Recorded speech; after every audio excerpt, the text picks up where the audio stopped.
हमने कई दौर की वार्ता की है, बैठक की है, 3-4 मीटिंगें हमने करी हैं हमारे साथियों की, जो हमारी टीम है और जो साथी आगे लग करके चुनाव लड़ने के लिए हमारी मदद करते हैं और मेहनत करते हैं दिन रात के लिए, जिन्होंने जिला परिषद के चुनाव में भी बहुत महत्वपूर्ण भूमिका निभाई थी और इस चुनाव में भी उन साथियों की बहुत महत्वपूर्ण भूमिका होगी।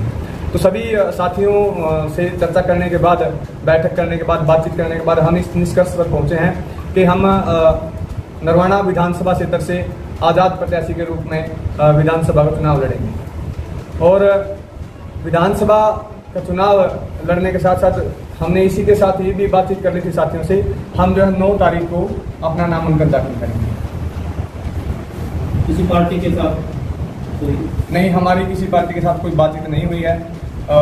जो जननायक जनता पार्टी मैंने ज्वाइन करी थी पिछले साल मई के महीने में, उसका जो है जननायक जनता पार्टी और आज़ाद समाज पार्टी का गठबंधन है, जो कि जिसके हम विरोध में हैं। और जो पार्टी बीएससी के मुद्दे यानी SC A और B का जो मुद्दा है उसके विरोध में सीधे सीधे बोल रही है। जिस पार्टी का उसके साथ गठबंधन है उसके साथ भी हमारा कोई नाता नहीं है। इसलिए हमने जो है जननायक जनता पार्टी से किनारा किया है और आज़ाद प्रत्याशी के रूप में चुनाव लड़ने का फैसला किया है।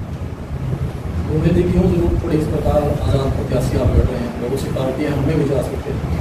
देखिए, बिल्कुल चुनाव के वक्त, एंड चुनाव के वक्त में जो चुनावी जो परिस्थितियां हैं, जो राजनीतिक जो परिस्थितियां ऐसी बनी कि हमने जो है आज़ाद प्रत्याशी के रूप में लड़ने का जो है फैसला लिया है। तो क्या देखते हैं नरवाना की जनता जिस प्रकार JJP का विधायक भी था, क्या काम हो पाए या आपके क्या मुद्दे आप लेकर चलेंगे? देखिए, जो बुनियादी जो सुविधाएं हैं जनता की, हम उनको लेकर ही जो है अपना चुनाव लड़ेंगे। और जो सामाजिक मुद्दे हैं हम उनको लेकर भी चुनाव लड़ेंगे। जो किसानी का मुद्दा है हम उनको लेकर भी चुनाव लड़ेंगे। जो खिलाड़ियों का मुद्दा है हम उनको लेकर भी चुनाव लड़ेंगे। गांव की, गली की और शहर की जो मूलभूत समस्याएं हैं और जो जरूरत चीजें हैं हम उनको लेकर भी चुनाव लड़ेंगे। क्योंकि हमें पता है, क्योंकि हम ग्राउंड पर काम कर रहे हैं, साथियों से लगातार मिल रहे हैं कि इस गांव में, किस गली में और किस गांव में किस आदमी को जो है किस प्रकार की सहायता की जरूरत है और लोगों को जो है किस प्रकार के कामों की जरूरत है। सबसे बड़ी हमारे नरवाना के अंदर कोई भी किसी भी प्रकार का जो है रोजगार का जो प्राइवेट उद्योग या फिर कोई इस तरह की जो है कोई औद्योगिक इकाई नहीं है जिससे हमारे नरवाना के जो स्थानीय लोग हैं वो उनको जो है रोजगार मिल सके। हमारी कोशिश होगी कि रोजगार के मुद्दे पर चुनाव लड़ा जाए और जो है साथ ही साथ जो सामाजिक मुद्दे हैं, जैसे जो DSC का मुद्दा है, SC A और B का जो मुद्दा है वो भी चुनाव में जो है प्रमुखता के तौर पर उठाया जाएगा। और जो पार्टियां और जो संगठन है जो विरोध कर रहे हैं उनका भी खुले तौर पर इस चुनाव में जो है उनको भी बेनकाब किया जाएगा। दुनिया जी, आपके पास तो समय बहुत था, आप आजाद उम्मीदवार से लड़ रहे हैं, पार्टियां अगर बात करें पार्टी से आप किसी से नहीं कर रहे हैं, तो एन मौके पर क्यों नहीं?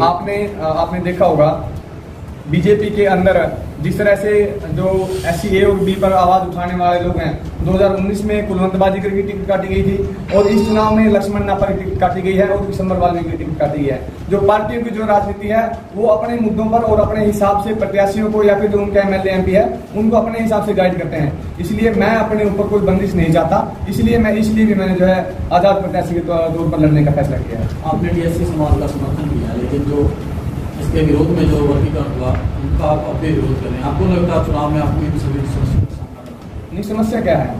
समस्या तो कुछ भी नहीं है। जो आदमी पीछे रह गया है, जो आज़ादी के 70 साल बाद भी जिस जाति का आज भी एक भी IAS नहीं है, IPS नहीं है, आप देख लीजिए, जो जिसमें आप देखें सांसी है, डूम है, डेया है, सिगलीगर है, सिंगी काट है, उन जातियों का आज भी एक भी IPS नहीं है, SCS नहीं है और IRS नहीं है, FPS नहीं है। जिन जातियों ने आज तक एक DSP नहीं देखा है, एक प्रोफेसर नहीं देखा है, ये उन लोगों की लड़ाई है। अभी किसी के विरोध की लड़ाई नहीं है कि हम किसी जाति का या किसी जो है उसका विरोध कर रहे हैं। हम लोग जो है उन लोगों के हक की लड़ाई लड़ रहे हैं जिनके पास जो है आरक्षण का लाभ अभी तक नहीं पहुंचा है। और जो SC A और B की लड़ाई है, ये आरक्षण को अंतिम पायदान तक पहुंचाने की लड़ाई है। आप कुछ जातियां जिनके पास इस प्रकार के जो अधिकारी नहीं है, पद नहीं है, तो ऐसा क्यों? सभी को समान अधिकार दिया गया था उस आरक्षण के तहत, तो ऐसा क्या रहा कि मुल्क के अंदर इस प्रकार की कमी आई? मैं आपको एक चीज क्लियर करना चाहता हूँ, जब आरक्षण दिया गया था तब सभी की स्थिति एक जैसी नहीं थी।